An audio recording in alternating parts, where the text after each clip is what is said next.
మనము పడిన శ్రమకు తగిన సంతోషాన్నిస్తాడు. కాని మనం పెట్టే మొర దేవుని దృష్టికి గొప్పదే ఉండాలి.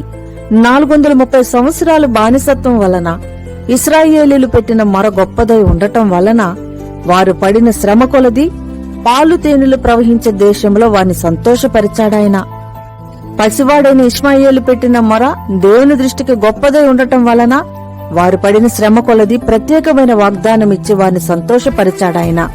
తన బిడ్డను పోగొట్టుకున్న యాకోబు తన 130 సంవత్సరాల వరకు దేవునికి పెట్టిన మొర గొప్పదై ఉండగా, పోగొట్టుకున్న తన యోసేపుని మరో 17 సంవత్సరాల ఆయుష్ని రాజభోగంతో యాకోబుని సంతోషపరిచాడాయన.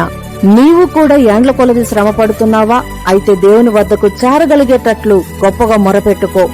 నీవు శ్రమపడిన దినముల కొలది సంతోషపరుస్తాడాయన. ప్రార్థన. తండ్రి, నీకు గొప్పగా మొరపెట్టుకునే ప్రార్థన ఆత్మను మాకు దయచేయమని నీ నామం పేరట ఈ మనవిని వేడుతున్నాం తండ్రి. ఆమేన్.